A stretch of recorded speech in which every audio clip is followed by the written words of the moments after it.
우리 옆에 계신 분들과 다시 한번 인사합니다. 사랑하고 축복합니다. 사랑하고 축복합니다. 반갑습니다. 자, 어디 인사 나누시죠? 할렐루야. 입춘을 앞둔 2월 첫 번째 주일, 우리 예배 자리에 서신 성도님들을 주님의 이름으로 축복합니다. 기도하시겠습니다. 주님, 아직 맹렬한 추위로 겨울의 끝이 보이지 않는 것 같지만, 그러나 봄이 선다는 입춘의 계절입니다. 그렇듯 보이지 않는 곳에서 새롭게 일하시는 하나님의 역사를 우리가 보게 하시고, 우리의 영도 새롭게 일어서는 이 2월이 되게 하여 주시옵소서. 예수님의 이름으로 기도합니다. 아멘.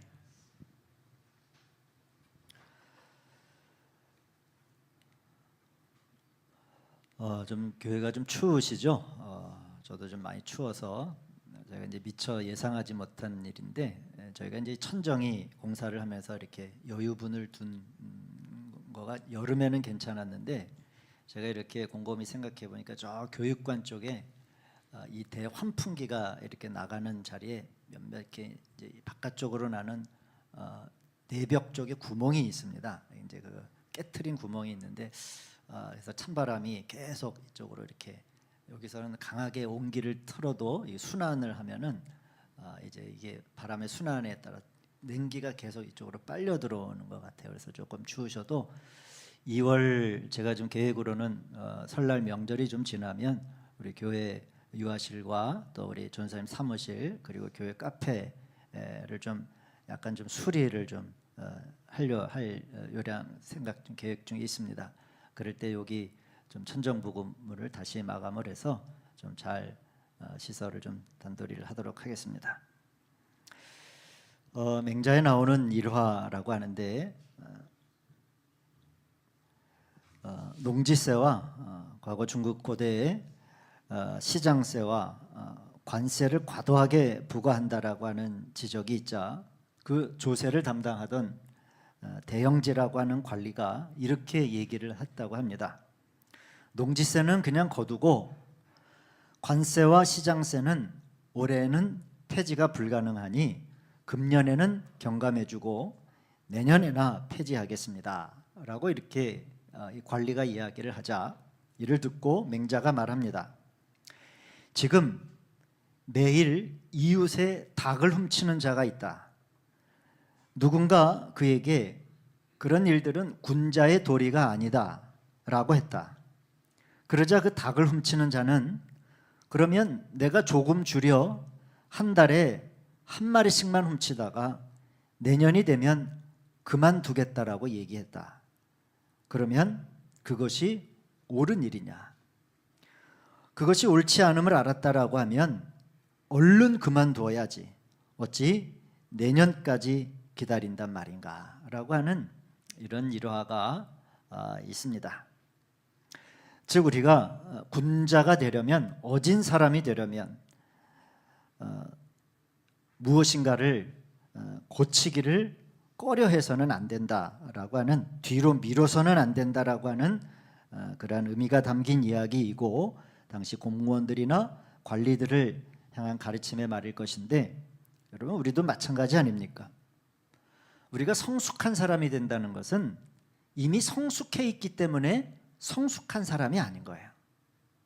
성숙한 사람이 된다라고 하는 것은 성숙한 자리로 얼른 옮겨가기 때문에 성숙한 사람이 되는 거예요.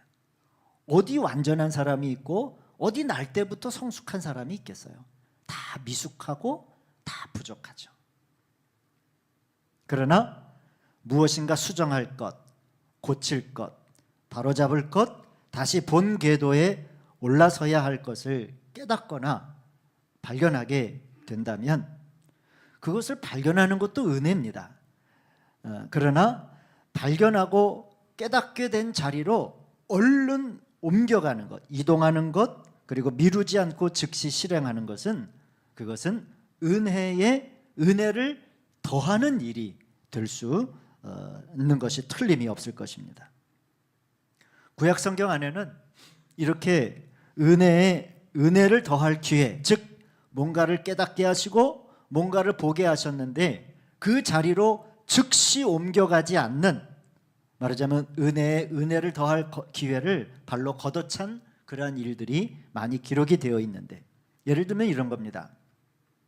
제가 오늘 성경 본문으로는 읽지 않았는데, 바벨론 포로에서 돌아온 이스라엘 백성들이 성전 건축을 중단하고 한없이 미룬 그러한 일들이 있어요. 이 사건은 이스라엘 백성들이 바벨론의 포로에서 돌아온 지 약 18년 정도 지났을 때의 일인데, 이런 거죠. 바벨론에 의해서 남유다, 이스라엘이 남과 북으로 나눠져 있을 때 북이스라엘은 먼저 망했고, 이제 마지막으로 586년도에 남유다가 멸망했을 때 조상 솔로몬이 지은 그 아름다운 성전이 바벨론의 느부갓네살 왕에 의해서 그냥 완벽하게 지워집니다. 지우개로 지우듯이 지워졌다라고 그래요. 그리고 70년의 포로 생활을 이제 하게 되죠. 그러나 이 70년이라고 하는 포로 생활은 하나님이 이미 예언자들을 통해서 말씀하신 기간이에요. 그래서 정해진 70년의 시간이 흘러 바벨론은 페르시아, 성경에는 바사 제국의 왕국이라고 되어 있는데, 페르시아 제국에 의해서 또 바벨론이 패망을 하죠. 그래서 기원전 538년경에 페르시아의 고레스 왕은 칙령을 발표하게 되는데, 뭐냐면은 포로로 잡혀온 저 팔레스틴 땅에서 잡혀온 유대 사람들은 다 고향으로 돌아가라 라고 하는 칙령을 발표합니다. 이 내용은 여러분 구약성경 에스라서 1장 1절에서 4절에 잘 기록이 되어 있습니다. 이 페르시아 제국은 이런 정책을 펼쳤다고 합니다. 식민지를 가지고 있어요. 그러나 그 식민지, 우리가 일제하에처럼 철저하게 그 식민지에 있는 문화를 파괴하는 정책이 아니라 이 식민지 나라의 종교를 존중하는 그런 정책을 펼쳤기 때문에 이러한 칙령이 가능했죠. 그래서 이스라엘 백성들이 몇 차례에 걸쳐서 한꺼번에 다 돌아온 게 아니라 1차, 2차, 3차 이렇게 몇 차례에 나누어서 고향 땅으로 돌아오게 됩니다. 근데 그때 이 페르시아의 고레스 왕은 뭘 얘기하냐면은 바벨론이라고 하는 이전의 제국에 의해서 지우개로 지워지듯 무너진 성전을 너희들이 고향 땅에 가서 건축을 해라. 그 건축의 비용도 그 자재도 내가 마음껏 도와주겠다. 굉장히 괜찮은 왕 아닙니까? 그런 이제 칙령을 발표하고 돌아오게 돼요. 그래서 제일 처음 바벨론의 포로에서 돌아온 1차 귀환에 이 이스라엘을 재건할 책임을 맡은 수르바벨 총독과 그리고 대제사장 여호수아, 이건 구약의 여호수아가 아닙니다. 동명이인이에요. 그 여호수아의 지도 아래 한 5만 명 정도가 1차로 고향 땅에 돌아와요. 그리고 이들은 고향에 돌아온 즉시 말하자면 무너진 제단을 복구하고 제사를 드리기 시작을 합니다. 이것은 또 에스라서 3장에 보면 이 내용도 잘 구약에 기록이 되어 있어요. 우리 첫 번째 말씀 한번 보시죠. 제가 눈을 따라오세요. 보라, 모든 백성이 여호와의 성전 기초가 놓임을 보고 여호와를 찬송하며 큰 소리로 즐거이 부르며, 제사장들과 레위 사람들과 나이 많은 족장들은 첫 성전을 보았으므로 이제 이 성전의 기초가 놓임을 보고 대성통곡하였으나 여러 사람은 기쁨으로 크게 함성을 지르니 백성이 크게 외치는 소리가 멀리 들리므로 즐거이 부르는 소리와 통곡하는 소리를 백성들이 분간하지 못하였더라. 이거예요. 그러니까 막 어떤 사람은 너무 감격스러워서 펑펑 울고, 젊은이들은 막 이제 거기에서 태어나서 이스라엘에서 태어난 사람이 아니라 포로 생활 중에 태어난 아이들도 있을 거 아니에요. 돌아와서 건축을 하고 막 처음 본 성전을 보고 울기도 하고 막 환호성도 지르고 그랬다라고 하는 거예요. 이렇게 큰 소리로 즐거이 부르는 소리와 통곡 소리로 가득했었는데, 그런데 이들의 첫 마음이 무너지기 시작을 하는 거예요. 착공 2년 만에 공사가 중단이 됩니다. 그 후 성전 건축에 돌 하나도 올리지 못하여 2년 만에 폐허가 된 상태로 14년도에서 한 16년 정도가 그냥 방치가 돼요. 아무것도 안 하고. 이때 등장하는 선지자가 누구냐면 구약 성경에 나오는 학개라고 하는 선지자가 이제 이때 등장을 하게 되는 겁니다. 그러면 제가 오늘 성도님들과 이스라엘의 구약의 역사를 조금 말씀을 드리고 설명을 드리는 건데, 왜 그렇게 기쁨으로 시작된 성전 건축이 딱 중단이 되고 16년 동안 황폐하게 두었는가? 이 내용도 역시 에스라에 자세히 기록이 되어 있지만 제가 요약해서 말씀을 좀 드려보면 이런 겁니다. 바로 이 부분이 바로잡아야 할 때, 수정해서 다시 원상태로 돌아가야 할 때에, 그것을 뒤로 미루지 않아야 할 때에 이스라엘 백성들이 어떻게 보면 그 군자의 자리, 성숙한 사람의 자리로 나아가지 못했던 지점이 바로 여기에 있습니다. 이들이 성전 건축을 미루는 이유를 학개서 1장 2절을 보면 이제 학개 선지자가 나와서 성전 건축을 중단한 것에 대해서 막 이제 야단을 치거든요. 그때 학개 선지자가 뭐라고 얘기하냐면 이스라엘 백성들이 이렇게 얘기해요. 아직 여호와의 전을 건축할 시기가 이르지 아니하였다. 이건 굉장히 좋은 말이에요. 뭐냐면 아직 때가 안 됐어요. 아직 우리는 준비가 안 됐어요. 지금 그럴 시기가 아니에요 라고 하는 이런 얘기로 성전 건축이 중단된 것에 대해서 합리화를 하기 시작을 합니다. 물론 이들이 이렇게 할 이유들은 있어요. 첫 번째 원인은 뭐냐면 이스라엘 백성들이 성전 건축을 막 할 때 그 땅에 원래 살고 있었던 북이스라엘의 사람들, 누구냐면, 좀 어려우신가요? 이스라엘 역사를 얘기하니까 재밌습니다. 그래 들어보시면, 북쪽 이스라엘이 먼저 망했다 그랬잖아요. 그 북쪽 이스라엘은 이 예루살렘에서 제사를 드리지 않고 자기들이 정한 곳에서 예배를 드리겠다라고 고집한 사람들이에요. 그 사람들이 누구냐면 사마리아인들이에요.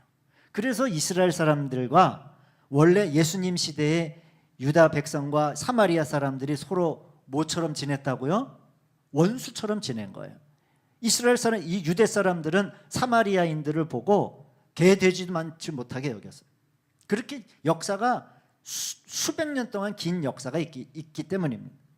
이제 두 번째 말씀 한번 보시죠. 쭉 이런 얘기예요. 쭉 갔다가 스룹바벨과 2절, 스룹바벨과 각 가문의 우두머리들에게 와서 말하였다. 아시리 왕 에살핫돈이 우리로 데려왔을 때부터 이제까지 우리도 당신들과 마찬가지로 당신들의 하나님을 섬기며 줄곧 제사를 드려왔으니 우리도 당신들과 함께 성전을 짓도록 하여 주시오. 뭐냐면 성전 초기에 이 사마리아 사람들이 와가지고 우리도 성전을 짓겠다라고 얘기를 해요. 그런데 그게 허락이 안 되는 거예요. 유대 사람들은. 그러니까 어떤 일을 벌이게 되냐면 이 사마리아 사람들이 고레스 왕에게, 페르시아 왕에게 편지를 보냅니다. 요새 뭐 어떤 사람들이 뭐 미국 대통령에게도 막 편지를 보낸다고 하는데 뭐 비슷해요. 편지를 뭐라고 편지를 보내냐면은 지금 이스라엘 사람들이 성전 건축을 빌미로 그러니까 뭘 하냐면은 성전 건축을 빌미로 오히려 반역을 꾸미고 있다. 막 이렇게 막 고발 편지를 페르시아 왕에게 막 보내는 거예요. 갈라치기를 하는 거예요, 지금. 그래서 그런 고발 편지를 페르시아에 보내니까 이 유대 사람들이 두려운 거예요. 저런 거를 고레스 왕이 진짜로 알아듣고 다시 군대를 보내서 우리를 또 다시 잡아가면 어떡하지? 그 이제 손을 떼는 첫 번째 이유입니다. 두 번째 이유는 뭐냐면 현실적인 이유를 만났습니다. 쉽게 얘기하면 먹고 사는 문제를 만난 거예요. 먹고 사는 문제. 포로에서 귀환을 하고 보니 돌보지 않는 땅은 황폐했고 그래서 농사도 목축도 잘 되지 않았습니다. 당연히 경제적 여건이 어려웠고 일단 성전을 건축한다는 포로 귀환의 가장 첫 번째 목적이 후순위로 밀리게 돼요. 그러나 이제 말씀을 다시 이스라엘 역사에 돌아와서 한번 여기를 보시죠. 포로에서 돌아와 성전을 재건하는 일에 아무런 방해도 받지 않고 경제적으로도 아무런 어려움이 없을 거라고 누구도 생각하지 않았습니다. 사실은 어려운 일 아니에요. 이미 예견된 일이고 예측할 수 있는 상황입니다. 어쩌면 이스라엘 사람들에게는 이런 외부적인 환경, 저 사마리아 사람들이 우리를 고발해가지고 이거 잘못되면 어떡하지? 또 우리가 지금 이렇게 성전 건축하는데 자재가 부족하고 돈이 좀 부족한데 어떡하지? 어쩌면 이런 외부적인 환경이 이스라엘 사람들 마음속에 이렇게 있었던, 뭐가 있었을까요? 성전 건축이 뭐가 그렇게 급해? 내일로 좀 미루지 뭐. 먼저 이거를 하고 그건 다음에 해도 되잖아 하는 그 마음을, 원래 가지고 있던 그 마음을 오히려 이런 외부적인 이런 환경들이 합리화시켜주고 안심시켜주는 것으로 작동하지 않았겠는가 하는 그런 이야기입니다. 그래서 학개 선지자는 그들의 마음속에 감추어졌던 본래의 마음을 드러내는데, 학개 선지자가 이렇게 얘기를 합니다. 학개서 1장 3절 4절을 보시면 딱 한마디로 얘기를 해요. 좀 길지만, 성전이 지금 이렇게 무너져 있는데 지금 너희만 잘 꾸민 집에서 살고 있을 때냐 하는 이런 이야기를 합니다. 들어보셨죠? 성전이 지금 이렇게 황폐해 있는데 너희만 지금 탐자로 잘 지은 집에서 지금 살고 있느냐? 이 이야기는 뭡니까? 외부의 방해도 물론 있고 또한 경제적 어려움도 있겠지만 학개는 지금 우선순위 뒤로 미루지 않고 지금 해야 하는 것, 지금 수정해야 하는 것, 지금 바로 잡아야 하는 것에 대한 의미로 너희는 지금 잘 꾸민 집에서 살고 있잖아.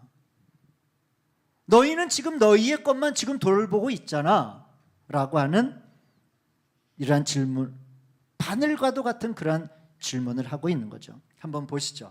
세 번째, 나 만군의 주가 말한다. 너희는 살아온 지난 날을 곰곰이 돌이켜보아라. 너희는 씨앗을 많이 뿌려도 얼마 거두지 못했으며 먹어도 배부르지 못하며 마셔도 만직하지 못하며 입어도 따뜻하지 못하며 품꾼이 품삯을 받아도 구멍난 주머니에 돈을 넣음이 되었다. 나 만군의 주가 말한다. 너희는 각자의 소행을 살펴보아라. 너희는 산에 올라가서 나무를 베어다가 성전을 지어라. 이런 얘기를 하는 거예요. 학개 선지자가 얘기하는 건 그거예요. 살아온 지난 날들을 한번 곰곰이 돌아보세요. 이 살아온 지난 날들이라고 하는 것은 성전 건축을 중단한 지금 사람들만이 아니라 왜 그대들이 바벨론에 의해서 이 나라가 멸망하게 되었고 70년 동안 왜 포로 생활을 왜 하게 되었는지에 대한 그 지나온 살아온 날들을 한번 돌아보십시오. 왜 수정해야 하고 왜 우리가 즉각 돌아가야 하는지를, 그 이유들을 그대들은 잊어버렸습니까? 하는 그런 이야기죠. 586년도 남유다가 말씀드렸듯이 바벨론에 의해 완전히 지워지고 포로로 잡혀가기까지 하나님은 여러 명의 선지자들을 세우시고 보내셔서 그 잘못된 자리에서 즉각 돌아오라고 계속 말씀하셨습니다. 보여주셨어요. 일로 와라. 이렇게 수정해라. 바뀌어야 돼. 변해야 돼. 한 번만이 아니라 많은 선지자들을 통해 그때마다 이스라엘 왕들은 선지자들을 죽이고 감옥에 가둡니다. 많은 경우가 있었지만 여러분, 우리 인간이 얼마나 고집스럽고 아집스러운 존재인가를 보여주는 대표적인 사건이 두루마리 사건입니다. 성도님들은 잘 이제 기억이 안 나실지 모르지만 또 말씀드리면 기억이 납니다. 예레미야 선지자 때의 일이에요. 하도 이스라엘 백성들이 패악을 저지르니 하나님께서 예레미야 선지자에게 이렇게 얘기를 해요. 예레미야야, 이런 두루마리를 가지고 가서 그 악한 길에서 돌아오라고 하는 너희들이 저지른 악행을 쭉 쓰고 두루마리 양피지겠죠, 동물의 가죽에다가 쭉 적고 그러면서 이러한 악한 일들을 쭉 행해 왔으니 자 보시오, 이 두루마리 둘둘둘둘 마른 두루마리 이거를 적고 이 회개를 촉구하는 말씀을 이제 두루마리에 기록하고 그것을 주의 깊게 읽어 주어라 하는 이제 그런 명령을 내려요. 네 번째 말씀 한번 보시죠. 너희는 두루마리를 구해다가 내가 너희에게 말한 날로부터 곧 요시야의 시대부터 이 날까지 내가 이스라엘과 유다와 세계 만민을 두고 너희에게 말한 그 모든 말을 그 두루마리에 기록하라. 내가 유다 백성에게 내리기로 작정한 모든 재앙을 그들이 듣고 혹시 저마다 자신의 악한 길에서 돌아선다면, 무슨 얘기예요? 수정한다면, 다시 바로 잡는다면, 내일로 미루지 않는다면 어떻게 한다고요? 나도 그들의 허물과 죄를 용서하여 주겠다, 살려주시겠다는 얘기예요. 살 기회를 주신 거예요, 두루마리를 잘 돌보면. 그러나 이런 엄중한 말, 구원과 생명과 희망의 언약이 선포되었지만 제가 뭐라 그랬어요? 인간이 얼마나 고집스러운가. 예? 한번 고집 먹으면 끝까지 고집스러운 우리 인간의 표현들이 얼마나 있는가가 여기서 나와요. 이 고집이 어떻게 발현되냐면, 그래서 쭉 두루마리를 읽는데 왕이 어떻게 하는 줄 아세요?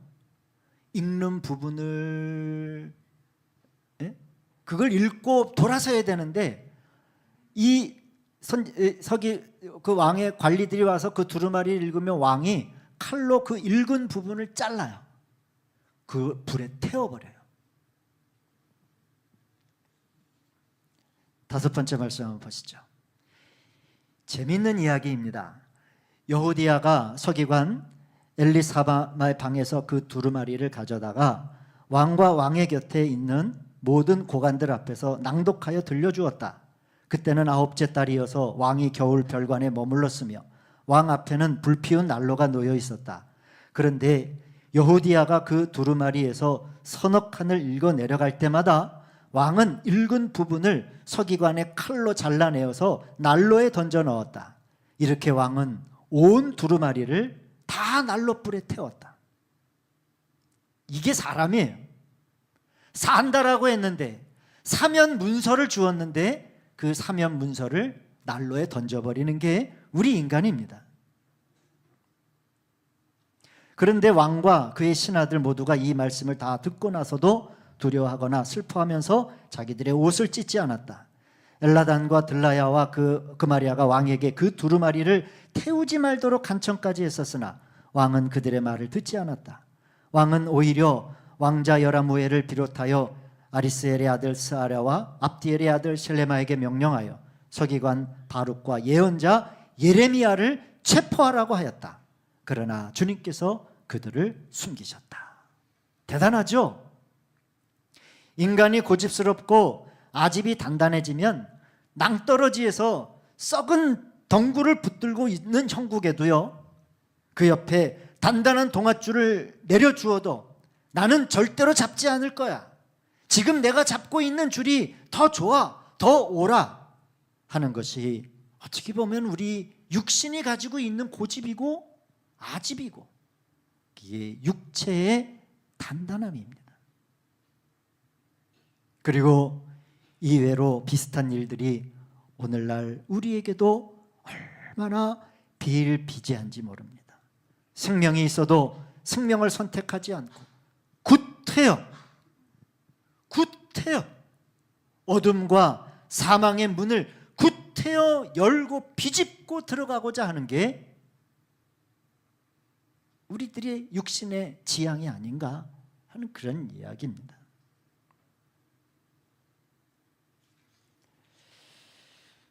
토마스 왓슨이라고 하는 1600년대 사람입니다. 청교도입니다. 청교도들은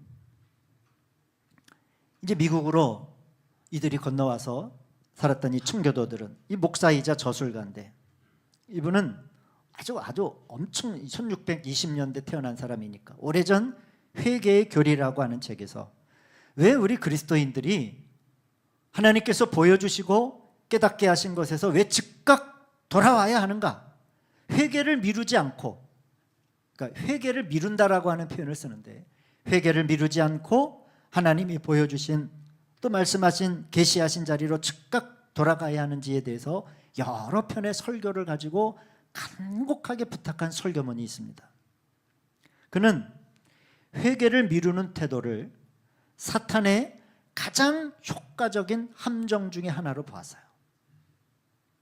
그래서 이 맹자의 닭도둑의 비유와 같이 이번 달에는 한 마리만 잡고 다음 달에는 한 반마리 잡고 그냥 내년에 안 잡으면 되지 뭐 하는, 장차 되겠지 하는 것이 사실은 그게 얼마나 위험한 일인가라고 하는 것을 경고합니다. 그의 설교문 몇몇 구절을 보면 이래요. 너무 놀랍고 뜨겁습니다. 이런 설교문 중에 이런 내용도 있어요. 많은 사람들이 지옥에 가 있는데 그들도 회개할 의향은 있었던 사람이다 하는 거예요. 하나의 예지만 지옥에 가 있는 사람들이 다 범죄한 그런 사람들이 아니라는 거예요. 그들도 뭐 할 의도는 있었어요? 회개할 의도는 있었던 사람이다. 그러나 돌아가지 않은 거예요. 생각은 해봤는데 고쳐야 되는데 바꿔야 되는데 마음은 한번 먹어봤는데 그렇게 하지 않은 거예요. 이런 설교문도 있습니다. 사람이 회개를 진지하게 생각하기 시작하면 사탄은 속삭인다. 조금만 더 기다려라. 또 이런 문구도 있습니다. 회개를 미루고 돌아갈 자리를 미루는 것이 얼마나 위험한 것인지에 대해서는 이런 거예요. 시간이 지날수록 죄가 깊게 뿌리를 내린다. 그러나 처음에는 쉽게 그 뿌리가 뽑히지만 시간이 지나 연기가 되고 회개가 연기가 되면 미뤄지면 미뤄질수록 소떼가 끌어도 그 뿌리는 뽑히지 않는다 하는 그런 이야기도 있습니다. 이 토마스 와스는 이렇게 얘기합니다. 회개할 것이 있으면 즉시 회개하고 빨리 돌아설수록 하나님께 큰 영광을 돌리는 일이고 회개를 연기하는 것, 돌아가야 할 일에 대해서 보십시오, 지금입니다 라고 그렇게 말하지 않는 것은 하나님의 인내를 조롱하는 태도이다 라고 하는 이야기죠. 사랑하는 우리 생명나무교회 성도 여러분, 저는 오늘 우리 성도님들과 다른 깊은 어려운 이야기를 나누고 싶은 마음이 아닙니다. 하나님께서는 은혜의 하나님이셔서 우리를 너무나도 사랑하시기 때문에 우리가 어떤 죄의 자리에 있고 어떤 모습을 가졌든지 심판하시는 하나님이 아니에요. 우리에게 돌아가야 할 자리를 보여주시고 있어야 할 곳을 알게 하시는 분이 하나님이시죠. 사랑의 하나님 아닙니까? 아멘. 그래서 하나님은 지금도 우리에게 계속적으로 간청하시는 거예요. 돌아와라. 다시 돌아와라. 두루마리를 우리에게 쫙 펼쳐주고 계십니다. 오늘 고린도 교회에 돌아서는 것에 대해서 미적거리는 태도를 가진 회개하는 일에 대해서 내일로 미루고 있는 고린도 교회 성도들에게 사도 바울도 그렇게 편지를 한 거예요. 내가 은혜 베풀 때에 너에게 듣고 구원의 날에 너를 도왔다 하셨으니 보라, 지금은 뭐라고요? 은혜 받을 만한 때요. 지금은 구원의 날이다. 내일이 아닌 거예요. 지금이 은혜 받을 만한 때이고 지금이 구원의 때입니다 라고 하는 것이죠. 보십시오, 지금입니다. 하나님이 깨닫게 하시고 하나님이 알게 하신 것은 내일이 아니에요.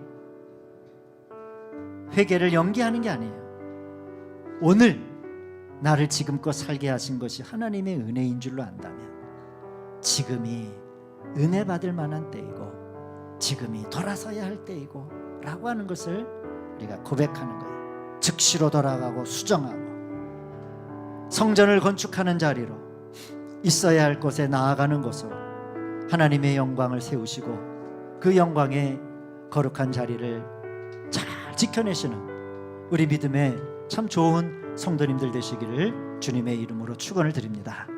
우리 함께 찬양합시다. 지금까지 하나님이 우리를 어떻게 대하셨는가?